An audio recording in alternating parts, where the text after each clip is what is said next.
종합 토론을 시작하도록 하겠습니다. 좌장으로는 앞서 소개드렸던 용인대학교의 배재호 선생님, 그리고 토론은 마야 슈틸러 캔사스 대학교에 계신 마야 슈틸러 선생님, 그리고 줌으로 참석하시는 프린스턴 대학교의 크스니아 치조바 선생님, 그리고 오전에 발표하셨던 선생님들입니다. 큰 박수로 시작하도록 하겠습니다.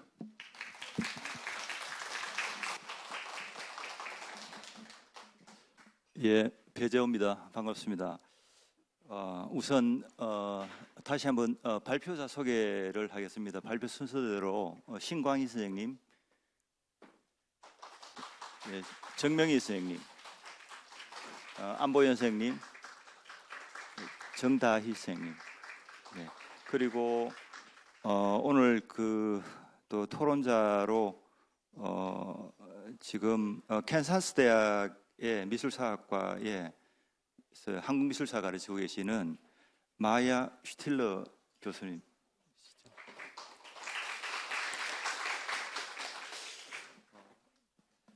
지금 다른 분들은 이제 소개를 좀 드린 것 같고, 제가 이제 받은 어떤 정보에 따르면 우리 마야 슈틸러 선생님은 박사를 2개 하신 거죠? 네, 베를린 자유대학에서 박사를 하시고 로스앤젤레스 캘리포니아 주립대학에서 박사를 하셨습니다. 그리고 정근대 불교미술사와 종교사를 중심으로 이제 주로 연구를 많이 하시고요. 그리고 뭐 대표적으로 미국 역사학회에서 2021년 패트리샤 버클리 에브리상 수상 했던 책인, 이거 한국어로 이제 번역이 되어 있는데 한국어로 번역은 안 되어 있지만은 한국어 책 제목이 금강산에서 사회적 지위를 새긴다. 정근대 한국의 엘리트 그래피티, 이거 맞죠? 네, 이게 카빙 스테이터스 앳 금강산으로 되어 있습니다. 그렇게 간단하게 소개를 드리고요.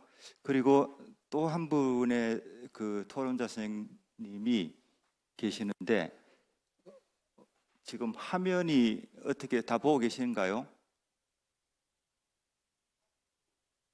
아직 안 보이시는 거죠? 그러면 뜨면 이제 제가 Hi, can you hear me? 저 여기 있습니다. 들리시나요? 저 여기 있습니다. 네, 소개해드리겠습니다. 또 한 분의 지금 토론자로 프린스턴 대학의 그 동아시아 학과죠, East Asian Studies, 여기에서 가르치고 계시는 크세니아 치조바 선생님이십니다. 네, 반갑습니다. 예, 선생님의 연구는 문학 그 박사학위는 콜롬비아 대학에서 박사학위를 하셨는데 Literature and Cultural History of Pre-Modern Korea라고 하는 그런 부분에 관한 박사학위 논문을 쓰신 것 같습니다. 제가 이제 이런 책을 안 읽어봐서 그렇고요. 그리고 주로 이제 연구하는 방법은 문학과 문화 연구의 방법론을 결합해가지고 우리 그 조선시대 17세기부터 현재까지 한국 문학과 글을 통해서 젠더, 여성, 가족의 문제를 연구하고 있습니다. 그 대표적인 저서로는 가문소설 관련된 것인데요. 읽어보면 Kinship Novels of Early Modern Korea Between Genealogical Time and the Domestic Everyday, 이런 책입니다. 이런 책을 저술하셨고요. 지금도 활발한 활동을 하고 계십니다. 오늘 지금 프린스턴 쪽에 지금 시간이 제가 알기로는 목요일 저녁 10시 반쯤 되죠. 지금 밤이 늦은 시간입니다. 그래서 이 늦은 시간에 지금 토론에 참여해 주셔서 대단히 감사드립니다. 그러면 오늘 토론 진행 순서를 먼저 말씀드리겠습니다.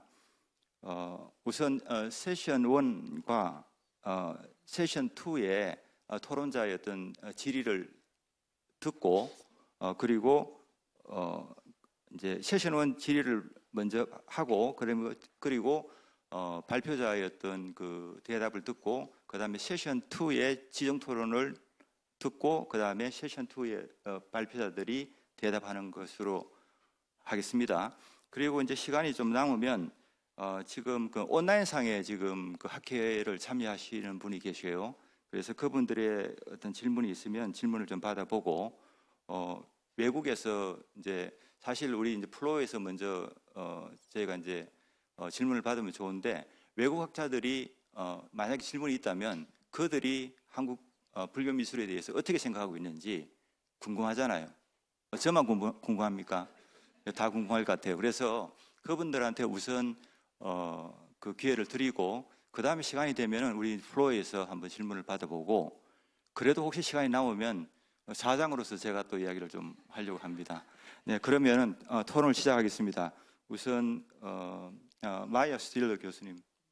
네. 참 죄송합니다. 하나만 더 말씀드릴게요. 이 마이아 스틸러 교수님께서 지금 안식년으로 국내에 계세요. 그래서 오늘 그 토론을 들어보시고 기회가 되시면 한국을 떠나시기 전에 많은 교류를 하시고 그리고 많은 지도도 받았으면 좋겠습니다. 고맙습니다. 네, 그러면은 일단 영어로 토론문을 읽어보도록 하겠습니다. 정명희 선생님과 신광희 선생님의 발표는 저희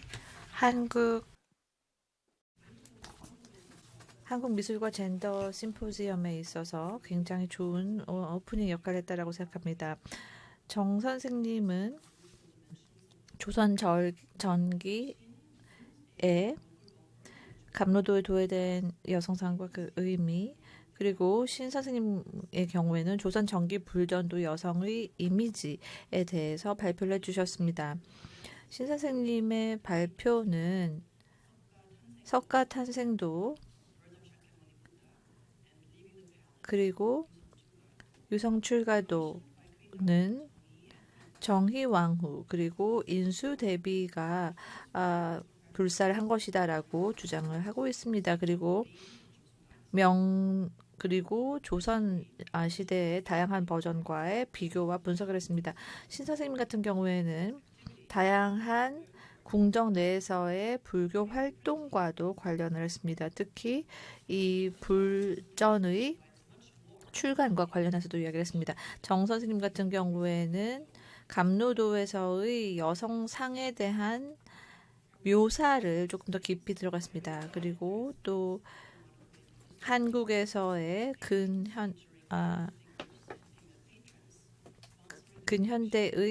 근대의 불화에 대해서 얘기를 하면서 비엘리트, 특히 궁정의 궁녀들 그리고 기생들에 대한 이야기를 더 깊이 들어갔습니다. 그리고 김성매 혹은 묘정, 기생과 같은 그러한 작품들이 앞으로의 학자들에게 있어서 굉장히 중요한 내용이 될 것이다라고 이야기를 했습니다. 저는 3가지 질문을 준비를 했습니다.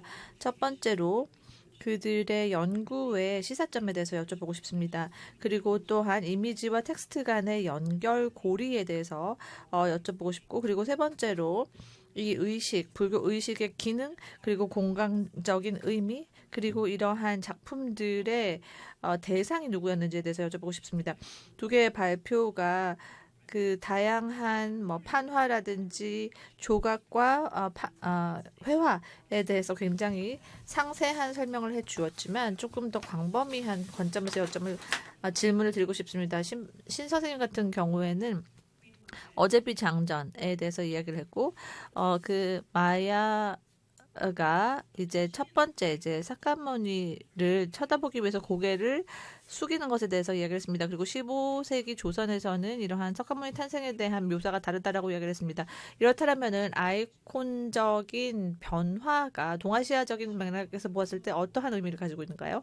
그리고 감로도의 경우에 정 선생님께서는 이 그 승려와 비구니의 젠더를 명확하게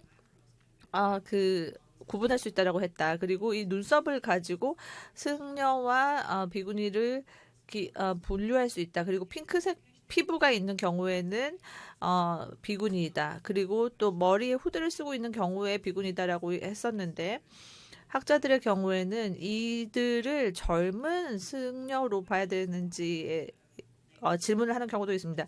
왜 조선 후기에 이러한 불화의 작성자들이 이러한 방식으로 그림을 그렸을까요? 왜 이렇게 남녀 구분이 모호하게 되어 있을까요? 그리고 이러한 감로도의 이러한 그 묘사가 광범위하게 보았을 때 아시아 문화에서 어떤 영향을 끼치고 있을까요? 그리고 또 불교의 그 불전 그리고 또 그의 경우에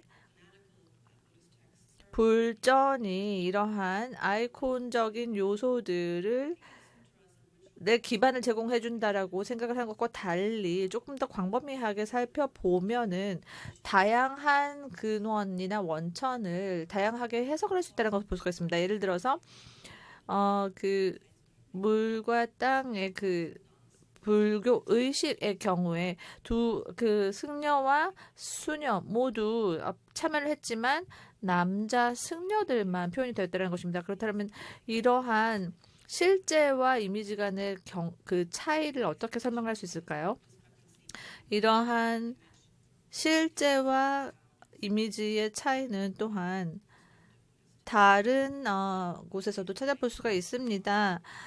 그리고 또 속세의 예술 그리고 또 문학이라든지 이런 것들이 또한 불교의 비주얼 컬처에 다른 영감을 줄 수 있는 것이 아닌가라는 부분도 연구할 수 있을 것이라고 생각합니다. 그리고 두 분의 발표자에게 그 의식 그리고 봉안의 장소 그리고 또 이 미술품의 대상에 대해서 여쭤보고 싶습니다. 신 선생님의 발표문을 읽으면서 이렇게 그 궁정에서 불사된 것들의 어떠한 맥락이 무엇인지 그리고 그 봉안된 장소에 대한 그 맥락에 대해서 여쭤보고 싶습니다. 그리고 신 선생님께서 이야기를 한 이런 그 여성이 불사를 한 경우에 어떠한 그 누구를 대상으로 한 것이고 그리고 왜 이 왕후가 이러한 주제를 가지고 그 왕실의 가족들의 안녕을 추구를 했는지 그리고 또한 추가적으로 연구를 하면 좋을 부분들이 이러한 미적인 선호도라든지 특정 재료나 모티브의 선호가 있었는지를 연구를 하면 좋을 것 같습니다. 여성들의 묘사와 활동을 집중적으로 보는 것도 좋지만 또 범위와 유형과 그리고 또 불화와 불교 조각에서 사용하는 재료의 차이도 생각을 해볼 수가 있을 것 같습니다. 그리고 두 번째 패널에서 그 자수에 대해서 이야기하셨는데요. Such a comparative approach 그러한 차이가 이러한 선호가 뭐 일본의 에도 시대라든지 청조라든지 그리고 또 북미의 이유화 박사와 같은 경우에도 이러한 젠더 리추얼 프로세스를 청조의 경우에 대해서 연구를 한 내용이 있는데 이러한 방식으로 연구를 하는 것도 좋을 것 같습니다. 그래서 두 분의 발표자와 이러한 내용에 대해서 토론을 할 기회를 가지게 돼서 굉장히 기쁘게 생각하고요. 그리고 또 이 심포지엄에 이런 식으로 기여를 하게 돼서 굉장히 기쁘게 생각을 하고 두 개의 발표문 둘 다 현재의 한국의 불화에 대해서 아주 깊은 그 인사이트를 주었다라고 생각이 되고요. 앞으로도 이렇게 흥미로운 주제에 대해서 더 많은 연구가 이어지기를 기대하겠습니다. 감사합니다. 네, 신강희 선생님부터 먼저. 네. 마야 스틸러 선생님께서 좋은 제가 질문은 저에게 크게 세 가지를 해주셨는데 이제 제가 이 자리에서 답변을 제 의견대로 답변을 드릴 수 있는 거는 두 가지인 것 같고 마지막 부분은 앞으로 연구의 방법론에 한번 참고해 보라는 제언으로 알고 그거는 제가 이후에 깊이 숙고해 보도록 하겠습니다. 그럼 첫 번째 질문 주신 것부터 말씀드리겠습니다. 제가 지금 듣기로는 마야 선생님께서 저에게 주신 첫 번째 질문은 조선의 15세기 불전도상이 이제 특성을 지니고 있다고 제가 이제 말씀을 드렸는데, 그렇다면 그것이 동아시아적인 범주에서 어떤 의미가 있으며 그것이 조선의 젠더와 어떤 상관성을 갖고 있는지, 뭐 이런, 그러니까 동아시아적인 범주에서 이 작품군들이 갖는 의미에 대한 부분을 질문하신 것 같았습니다. 그 과정에서 제가 이제 그 발표에서도 말씀드렸지만, 제가 어쨌든 15세기 불전도의 도상적 그리고 여성의 이미지에 있어서의 특성을 규명하기 위해서 1차적으로 비교하고자 했던 건 우리의 선행 도상인 고려와의 비교였는데요. 고려의 작품은 이제 애석하게도 어제비장전에 불과하기 때문에, 어제비장전 내에 들어간 불전도상에 불과하기 때문에 사실 고려의 양상이 어땠는지 제가 감히 말씀을 드리기가 좀 어렵습니다. 하지만 작은 어제비장전이라고 하는 그 일례에 불과하다 하더라도 그 안에 들어가 있는 도상들은 보효경 등 경전에 굉장히 충실하게 구현이 되어져 있었고, 거기에 보이는 도상들은 제가 발표에서는 시간관계상 말씀을 다 못 드렸는데 명대의 도상이나 중국의 전통적인 도상들하고 비슷한 부분들이 굉장히 많았습니다. 그러니까 쉽게 말씀드리면 경전에 아주 충실하게 구현된 그런 도상이었던 것 같은데, 이제 그래서 좀 차이가 있다고 제가 이제 말씀을 드린 거였고요. 그리고 나서 이제 명대 거하고 비교를, 명이든 중국 작품들하고 비교하면서 이게 어떤 특성들을 갖고 있는지를 이제 규명을 했는데, 사실은 이제 제가 이제 15세기라고 하는 초기의 불전도의 도상을 집중적으로 봤지만 그것이 이후에 끼친 영향들에 대해서는 시간관계상 제가 다룰 수가 없었거든요. 그러니까 맨 앞에 있는 앞에 꼭지만 한 상황이었는데, 이제 기존의 연구 성과에도 있지만 그 15세기에 만들어진 팔상 판화는 조선 말기까지 한국의 팔상도상에 엄청나게 많은 영향을 끼칩니다. 그러니까 결국은 제가 아까 포커스를 맞췄었던 그 탄생단에서 정좌를 하고 바라보고 앉아있는, 대좌에 앉아있는 마야 부인의 모습도 그대로 계승이 되는 거죠. 단 그 도상의 의미를 제대로 인식하고 있었는지는 또 별도의 문제인 것 같습니다. 그리고 또 한 가지는 그 기존의 선생님들께서 이제 연구한 성과들이 있는데, 그 석가 탄생도가 일본에 지금 있고 일본에 넘어간 이후로 채색으로도 그려지고 판화로도 만들어지면서 엄청나게 많이 유통이 되었습니다. 그래서 그 과정에서 아까 발표 때 말씀드렸던 팔상도상 그대로 자체가 그냥 계속 복각이 되거든요. 카피가 되는 거죠. 그러면서 이제 많이 중요한 의미를 담게 되는데, 그래서 전체적으로 도상의 맥락에서 보면 국내에서도 확산이 되고 그리고 일본에서도 확산이 되고 하는 거죠. 그렇지만 초기에 만들어졌을 때의 도상의 의미를 제대로 이해하고 있다고 보기는 어려운 것 같고요. 그냥 도상을 계승한다, 이 정도 의미였던 것 같습니다. 그런데 이제 사실은 제가 발표를 준비하면서 새롭게 이제 알게 된 사실은 마야 부인의 주목을 하고 시작을 한 거였는데, 그 출가도에서 일단 출가 장면이 없는 거는 좀 예외로 하고요. 출가도에서 그 건물 안에 그 태자와 태자비의 빈 의자가 2개가 나란히 있는 게 사실 국내에서는 조선 후기까지 계속 갑니다. 그런데 제가 이제 중국 불전도를 전공하시는 분들한테도 여쭤보고 저도 찾아보고 해도 그런 도상은 확인된 바가 없었거든요.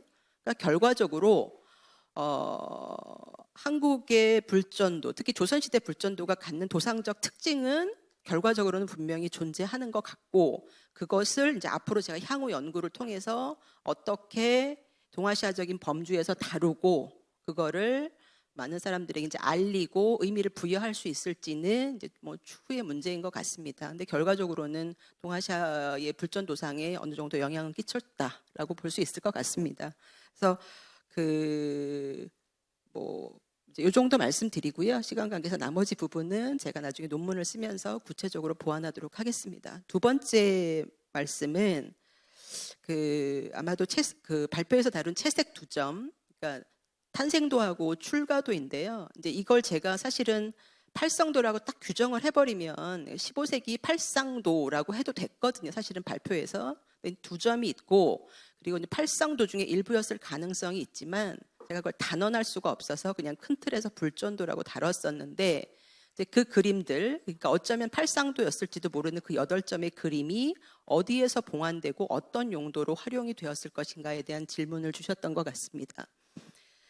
그런데 그 15세기, 16, 조선시대의 불화가 왕실에서 발원한 불화들이 특히 조선 전기에 봉안되었던 곳들을 보면 크게 3곳으로 나누어 볼 수 있습니다.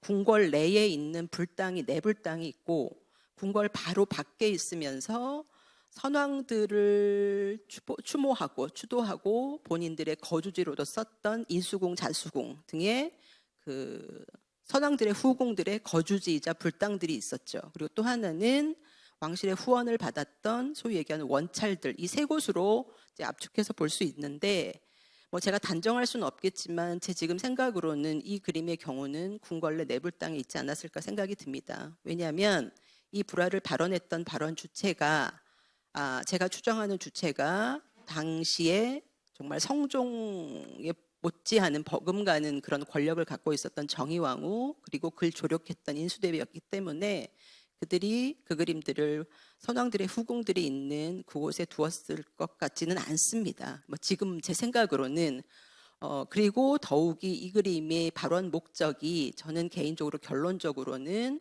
기본적으로 선조들의 추복을 비는 것은 기본으로 깔고 있지만 그것에만 국한하는 것이 아니라 왕실이 국가가 안녕하고 왕실이 굳건하고 더군다나 성종이 건재하기를 바라는 이런 마음을 담고 그렸다고 보기 때문에 바깥 공간에 두었을지는 않을 것 같은데요. 근데 이제 작품 아까 같이 보셨으니까 알겠지만 곳곳에 이제 방제가 좀 쓰여 있습니다. 그러니까 사실은 오늘 여성의 포커스를 맞췄기 때문에 제가 아까 그 방제를 마야 부인 또는 구이 등만 보여드렸지만 그 외에도 제석천이라든가 정반항 곳곳에 중요한 모티프들에 대해서는 사실은 방제가 다 쓰여 있습니다. 그럼 이거를 왜 썼을까를 생각해 봤을 때 결국은 지금은 비록 추정에 불과하지만 왕실 여성들 4명부의 노화. 선생님, 다른 분들도 토론을 해야 네, 되니까. 마무리하겠습니다. 너무 제가 이렇게 시간이 갔는지 몰랐네. 너무 신이 나서 하시는. 4명부의 교화를 위한 목적도 있었을 거라고 보고 있습니다. 그 정도로 할까요? 예. 하고 선생님도 다른 부분은 발언 목적과 관련된 구체적인 부분은 글을 통해서 제가 보완하도록 하겠습니다. 네, 고맙습니다.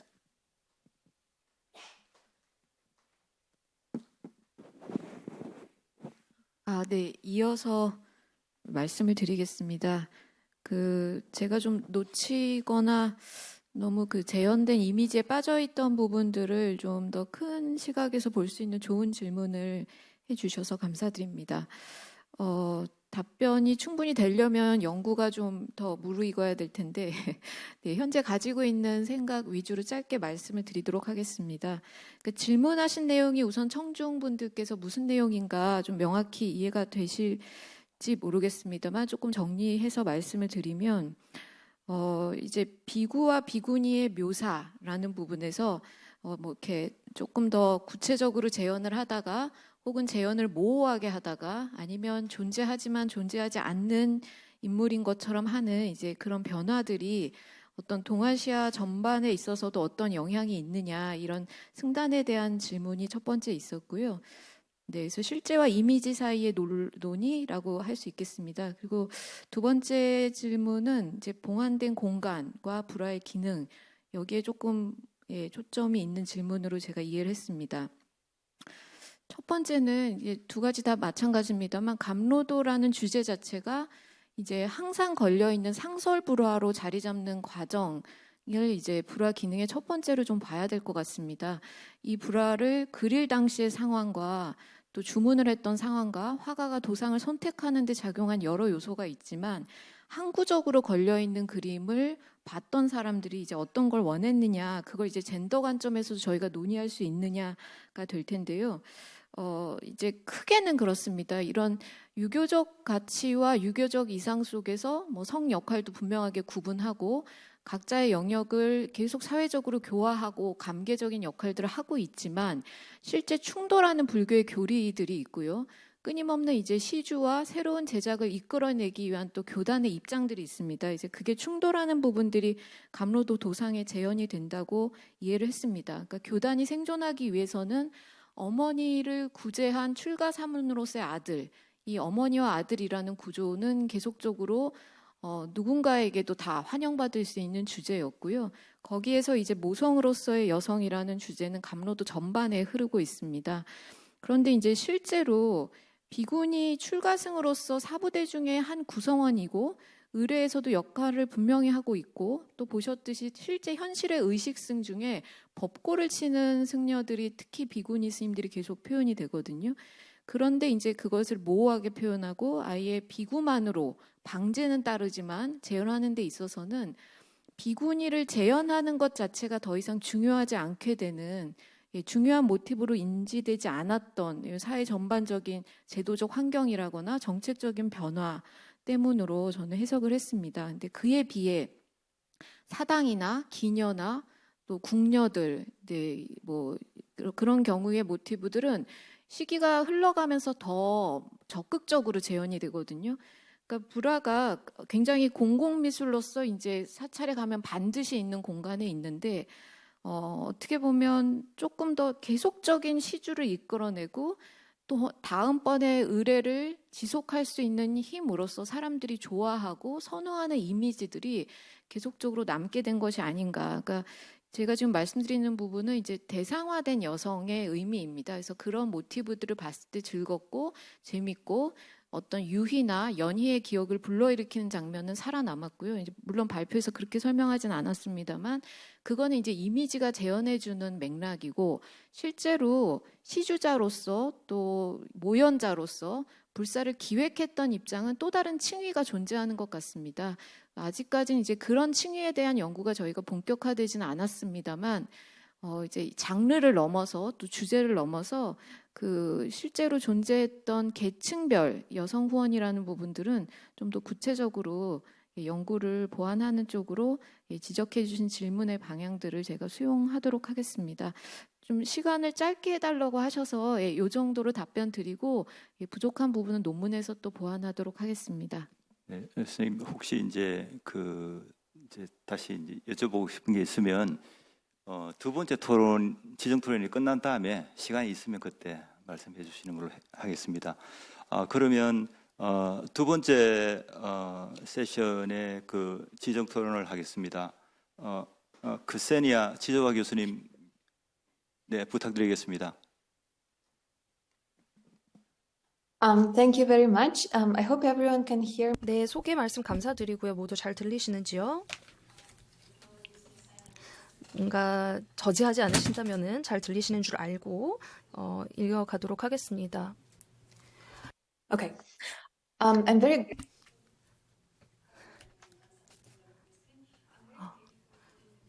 네, 우선 이 학회에 함께 할 수 있게 토론자로 초청해 주셔서 감사합니다. 사실 저는 한국의 불교에 대해서 잘 모르고요. 그런데 발표문들을 들으면 여성들의 주체성과 그 시주 행위와 또 그 제작에 참여를 한 그런 논문들을 보니 정말 놀라운 눈이 뜨이는 경험이었고 이렇게 훌륭한 발표해 주셔서 감사한다라고 말씀드리고 싶습니다. 우선 안보연 선생님의 발표에서는 이러한 자수 가사의 제작 과정을 조명하셨고 이 내용이 담긴 화기에서 이제 추정되는 바로는 무명의 그 곤명 박씨 가 해봉 스님의 그 고증을 받아서 협업하셨다고 논하셨습니다. 이 유물과 이 화기는 참으로 놀랍습니다. 많은 자수 가사는 19세기에 많이 약탈을 당했고 그랬기 때문에 이를 식별할 수 있는 그런 정보도 드물고 또 불법 거래자들 의도적으로 삭제를 한 경우도 많았기 때문에 여성의 그 활동을 잘 추정하기가 어렵습니다. 사실 제가 몇 가지 정말 순수한 궁금증, 더 배우고 싶은 열망에서 비롯된 질문들이 있습니다. 지금 시간이 부족하기 때문에 그 중에서 중요한 것 몇 개만 골라서 여쭤보도록 하겠습니다. 제가 정말 잘 이 분야의 문외한으로서 여쭤보는 건데 이 고증의 과정을 조금 더 명확히 설명해 주실 수 있을까요? 어떤 조언을 주는 건가요? 아니면 뭔가 이렇게 정말 이렇게 보면서 그렇게 고증을 해주는 그런 과정인가요? 그리고 이 의뢰를 받은 실제 그 제작자가 이 설계를 어떻게 접근을 하고 또 최종 그 고증 단계는 어떻게 그리고 허가를 내주는 승인을 하는 그 과정은 어떻게 이루어지는지 이 과정을 좀 설명해 주시겠습니까? 그리고 또 여성들이 바쳤던 그런 공약물 등에 대해서도 좀 궁금증이 있습니다. 굉장히 고급의 비싼 공약물들이 오늘 논해졌는데요. 불화도 그렇고 또 자수 가사도 그렇습니다. 근데 이 유항의 님의 연구를 보아서도 제가 생긴 궁금증인데 조금 더 단순한 다른 여성들이 바쳤던 공약물들은 없는지요? 그런 것에 대한 기록은 없고 이렇게 굉장히 고급 공약물에만 기록이 남아 있는 것인가요? 그리고 또 이 보관에 대한 질문도 있는데요. 이런 그 여성 시주자들의 그 지위에 대해서 어떻게 또 나타내고 있는 것인지도 궁금합니다. 이런 왕후가 불화를 했던 경우들을 많이 봤지만 사당 같은 조금 더 낮은 계층의 여성들도 후원을 하지 않았습니까? 그러니까 이런 여성의 후원, 화기 외에 다른 곳에 기록된 여성의 그런 후원들에 대한 기록은 무엇이 있는지 조금 궁금합니다. 그리고 이 박 씨 같은 경우도 뭐 궁실에 속하지 않았었는데 따라서 이런 다른 여성들, 다른 아이의 계층의 여성들의 그 후원 활동에 대해서는 어떻게 무엇이 알려져 있는지 궁금합니다. 그리고 이 왕실이 시주했던 그런 공약물 같은 경우 이를 받는 사찰들에게도 조금 더 명예로운 그런 공약물이 되었을 것 같은데요. 이런 사찰 입장에서 그래서 이 왕실 후원 공약물들을 조금 더 나타내지는 않는지 그런 경향이 있었는지도 궁금합니다. 또 이를 봉헌하는 과정에서 또 추가적인 의식들이 거행되었는지 이와 관련된 자료가 있는지 궁금합니다. 마지막으로는 이 궁녀와 관련된 것인데요. 제가 흥미롭게 보았던 것은 저자께서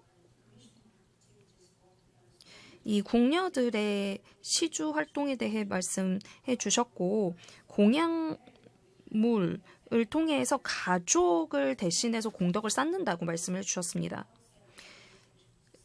사실 궁녀들은 이 친족 그 제도에서 벗어나 있지 않습니까? 결혼을 할 수 없으니까요. 하지만 그들은 자신의 그 본가 가족에게 어떻게 보면 아프거나 또 죽었을 경우에 의존을 하게 될 수밖에 없을 텐데요. 그래서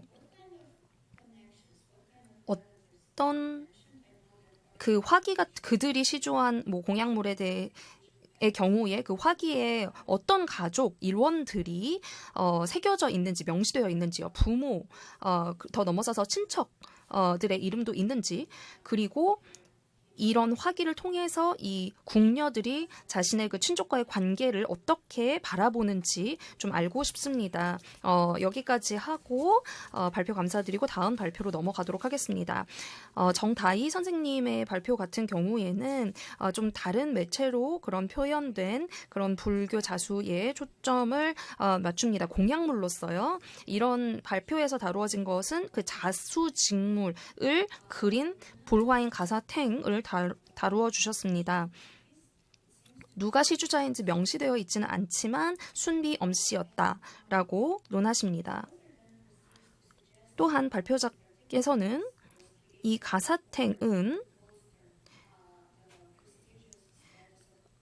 자신의 지위를 강조하고자 만들어졌으며 실제로 순비 엄씨는 그 왕실에서 전례 없는 지위에까지 오른 인물이라고 말씀해 주십니다.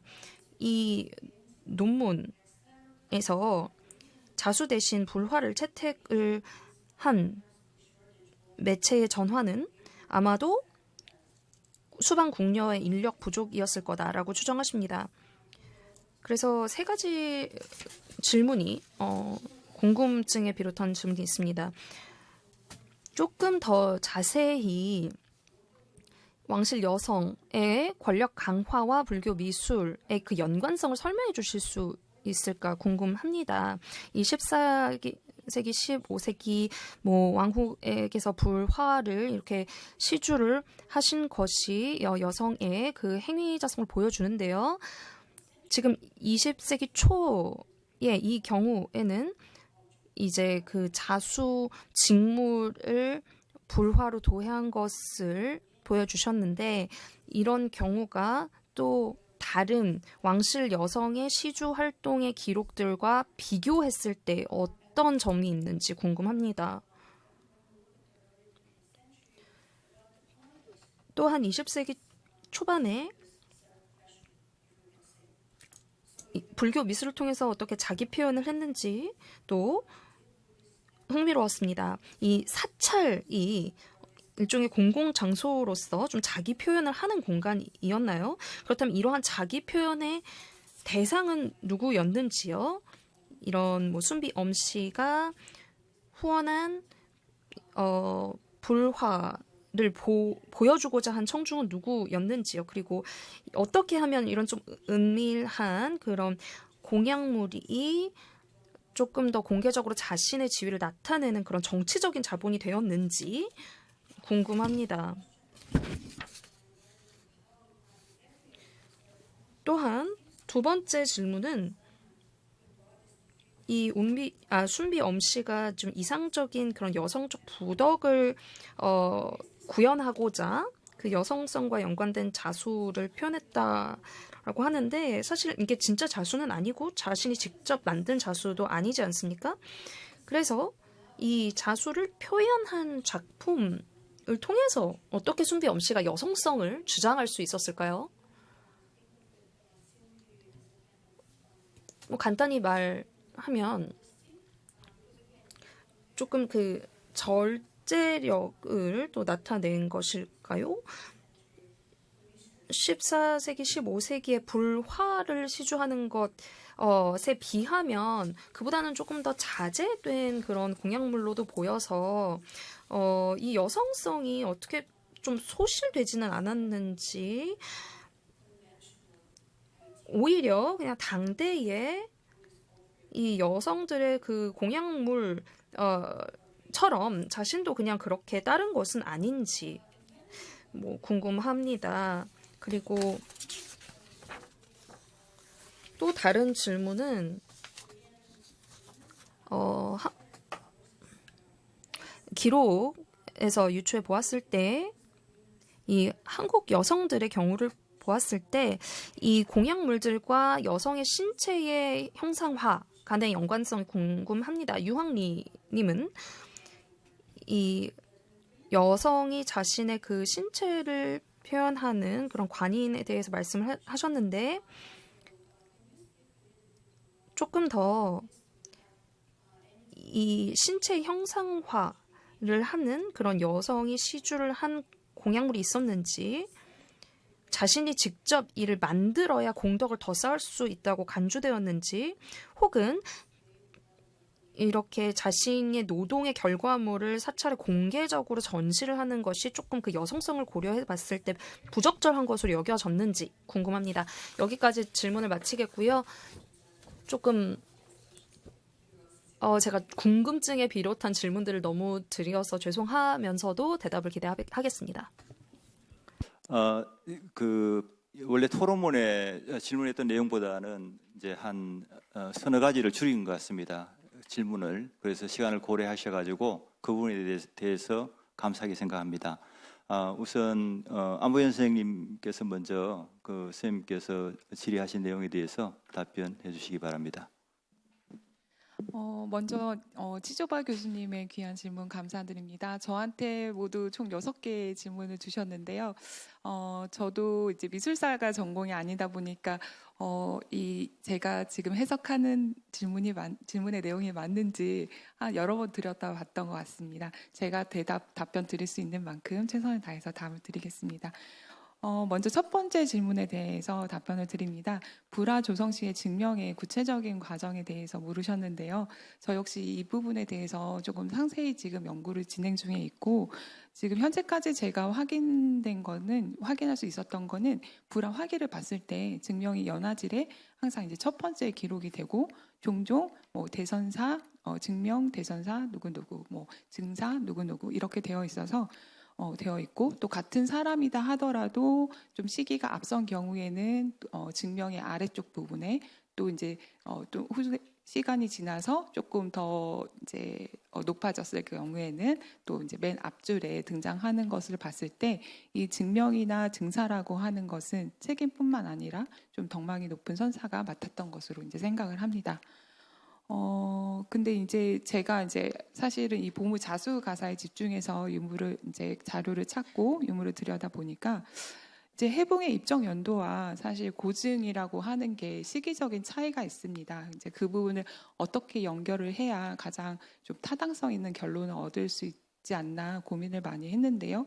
일단 삼보명 가사, 그러니까 삼보명호를 이제 그 경전에서 그 뭐 이를테면은 그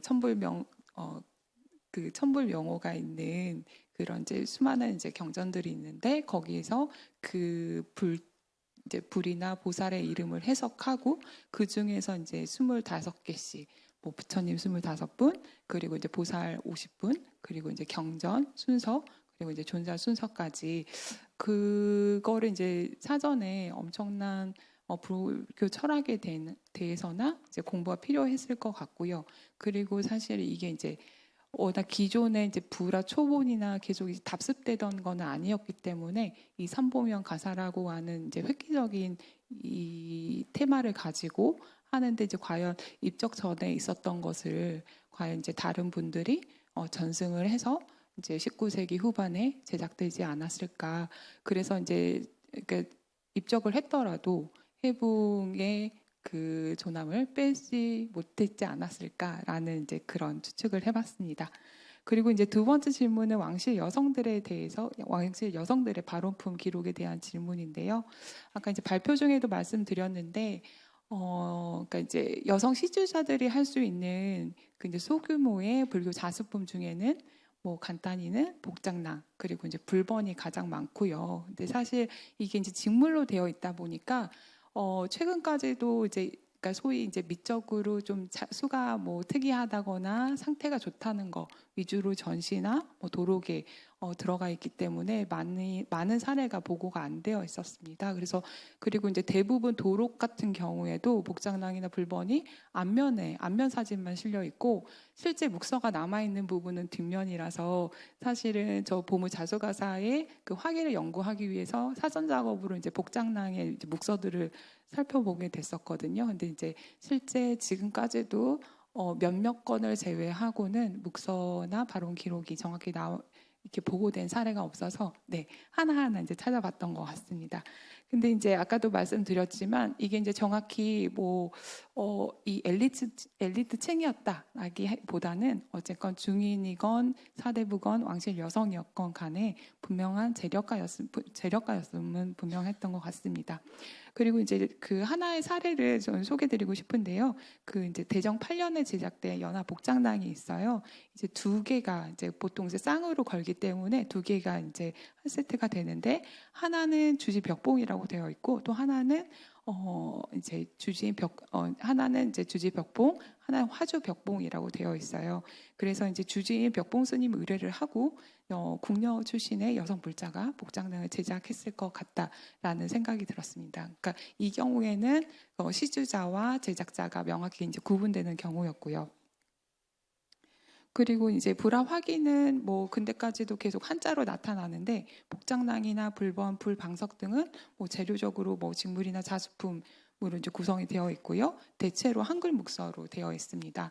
또 예외적으로 서울공예박물관의 1월수 다란이 주머니 같은 경우에는 앞면에는 이제 한자로 수를 놓고 뒷면에는 이제 한글로 묵서가 있는 사례도 있었습니다. 그리고 이제 그 네 번째 질문에 대한 답인데요. 이렇게 이제 그 왕실 발언으로 뭐 이런 수가사나 뭐 복장낭이나 이렇게 여성 시주자들이 할 수 있는 거를 과연 사찰에서 과시용으로 아니면 이제 뭘 보여주기 위한 그런 용도로 썼을 것 같다? 이제 그것까지는 사실 좀 대답드리기는 어려울 것 같고요. 어쨌거나 이제 조선 말기 같은 경우에는 불안한 사회적인 분위기로 상당히 많은 이제 불화가 제작된 사례도 있고 또 예를 들면 이제 왕실 같은 경우에는 특히 1897년을 기점으로 해서 영친왕의 탄생과 또 이제 을미사변의 이제 불안한 고조로 왕실 안녕을 위해서 이제 발언했던 경우가 상당히 많다고 생각이 듭니다. 그리고 이제 대부분 왕실 발언한 경우에는 뭐 봉선사나 용주사, 뭐 통도사, 대둔사 뭐 이미 당시에 거점 사찰들이었기 때문에 그게 이제 과시나 허영으로 해석되기는 어렵다고 생각을 합니다. 그리고 이제 마지막 질문에 대한 답입니다. 뭐 조선 중기의 뭐 도포나 아까 보셨던 송강사의 저고리, 뭐 배자, 뭐 여러 가지 뭐 사례들이 있는데요. 상공들이 이제 좀 시기가 올라가면 본인이 모셨던 임금이나 왕실의 안녕을 위해서 발언하는 경우가 있습니다. 그런데 이제 그 뒤쪽으로 좀 내려오면 불화도 마찬가지고요.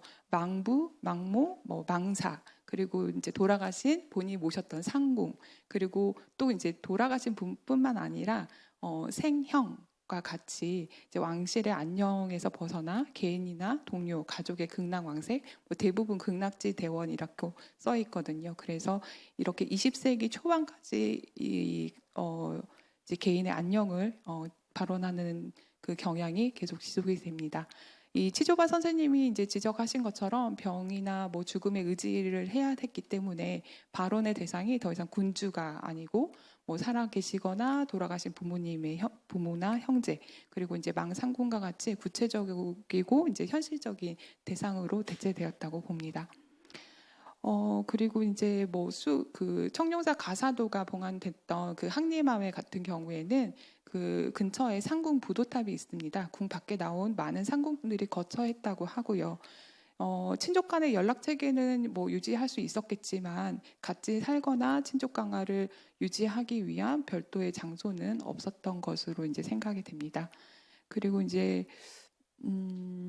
어쨌거나 이 자수나 뭐 봉제, 직족, 자수나 편물 뭐 이런 것들은 대체적으로 여성들의 작업으로 이제 분류가 되었고 말씀드린 것처럼 자수는 음을 상징하기 때문에 더욱이 그랬던 것 같습니다.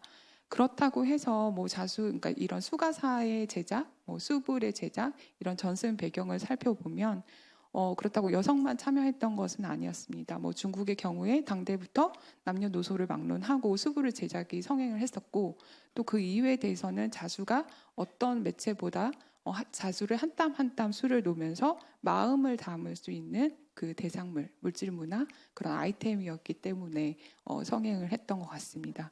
뭐 명대 구수나 우리나라 안주수와 같이 직업적으로 남성 자수 장인도 있었고요. 또 1717년에 아까 말씀드렸던 지장함의 자수 불화는 뭐 강제의 발언품이기도 하고 남성 시주자가 어쨌건 수부를 발언을 해서 남성 수사나 뭐 이제 자수, 여성 자수 장인이 참여했던 뭐 사례들도 있습니다. 네, 이상입니다. 정다희 선생님. 네, 저도 한 6가지 정도 질문을 주셨는데 대답할 수 있는 만큼 답해 보도록 하겠습니다. 일단 좋은 질문 주셔서 감사합니다. 일단 첫 번째로 조선시대 왕실 여성들이 불교 미술에서 자기 표현을 했던 전례들을 한번 검토를 하고 가사탱이 이들과 어떻게 구분되는지를 이제 설명해 달라고 요청하셨습니다. 물론 가사탱 이전에도 조선시대 왕실 여성들은 불교 미술을 통해 자신의 모습을 드러냈습니다. 앞선 그 발표에서 보셨듯이 뭔가 불화 속 인물들의 왕실 여성 후원자들의 고유의 머리 모양 등을 대입해서 그리거나 아니면 여성이 아닌 불교 존격들을 마치 여성처럼 그리는 방식 등 이에 해당합니다. 이처럼 그 왕실 여성 불자들의 자기 표현은 이제 여성이 자신의 모습을 불화 속에 재현하는 그런 방식이 주를 이루었습니다.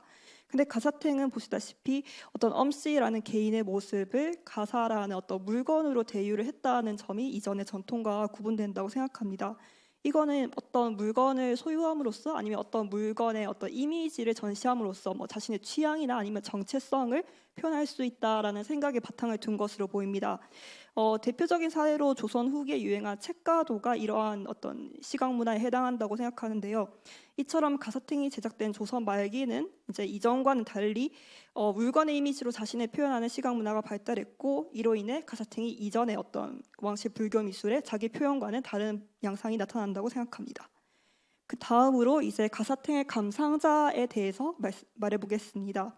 이제 앞서 안보현 선생님께서 발표에서 언급해 주셨듯이 그 자수 가사를 고증한 승려인 해봉이 수락사 항림함에서 김정희와 대화를 나누었다 이런 얘기를 하신 바 있습니다.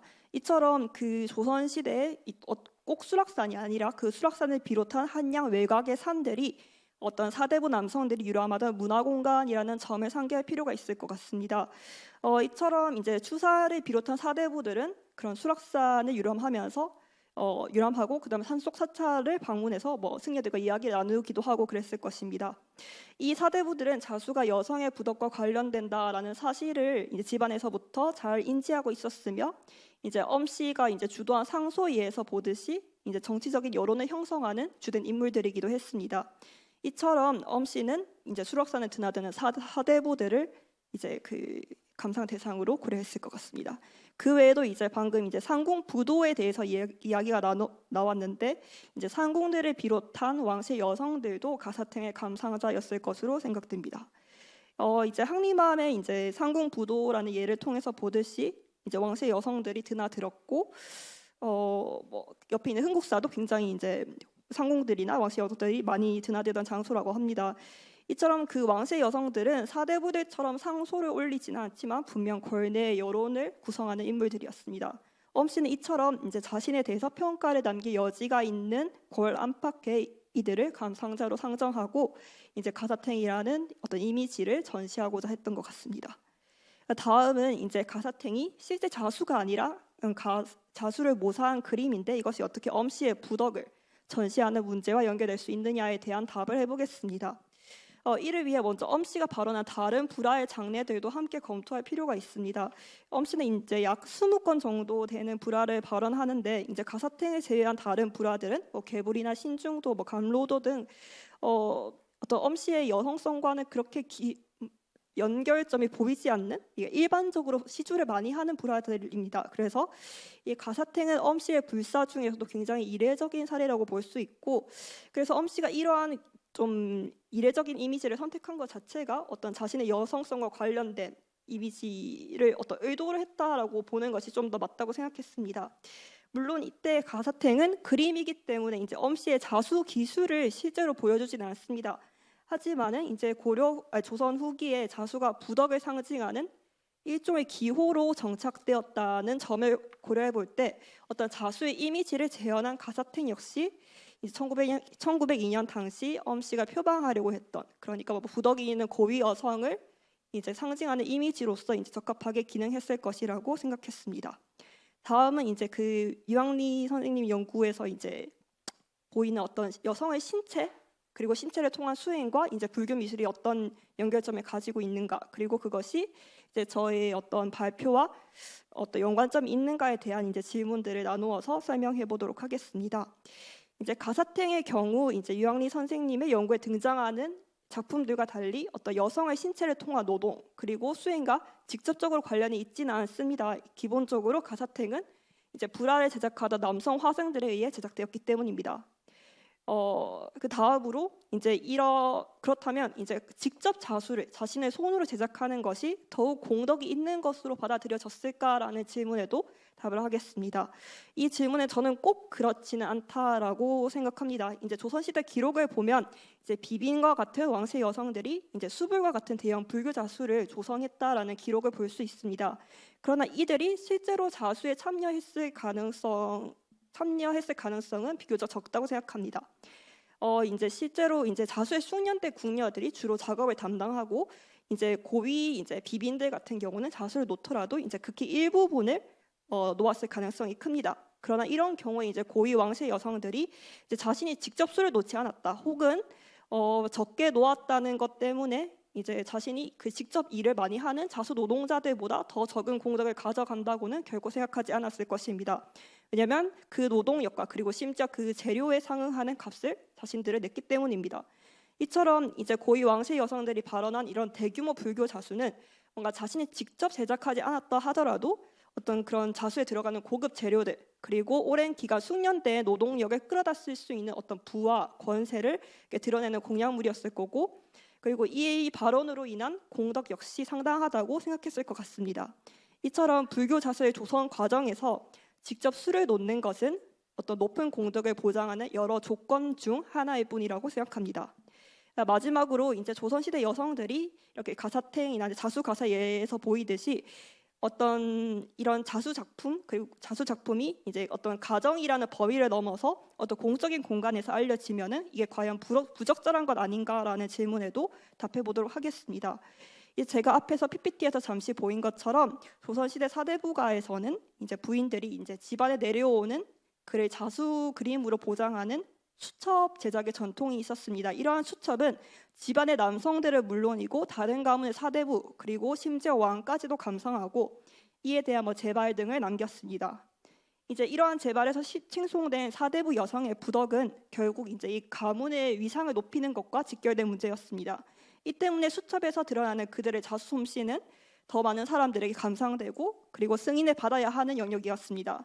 비록 이제 자수 노동이라는 일 자체는 가정 내의 사적인 영역에 속하는 것이지만 이들의 결과물인 실제 자수 작품, 그리고 거기에서 유추되는 부덕은 더욱 공적으로 알려져야 하는 성격의 것이었습니다. 아마 이제 불교 자수의 영역에서도 약간 비슷하게 적용될 수 있을 거라고 생각했습니다. 네, 이상 답을 마치겠습니다. 제가 중간에 좀 끊고 싶었는데 옆에서 보면은 굉장히 열정적으로 답변하거든요. 그래서 감히 끊을 수가 없었어요. 그래서 제가 양해가 되신다면은 우리 마야 스틸러 선생님께서 양해해 주신다면은 지금 크세네아 지저박 교수님은 지금 온라인으로 있으니까 이 두 분의 어떤 발표에 대해서 혹시 답변에 대해서 하신 말씀이 혹시 있으시면은 그 말씀을 듣고 또 우리 마야 선생님께서는 지금 여기 계시니까 또 쉬는 시간에 같이 소통하면 될 것 같아요. 그래서 또 우리 또 점심도 기다리고 있으니까 그래서 네, 혹시 크세니아 치저브 선생님 두 분 그 대답에 대해서 하실 말씀이 있으실까요?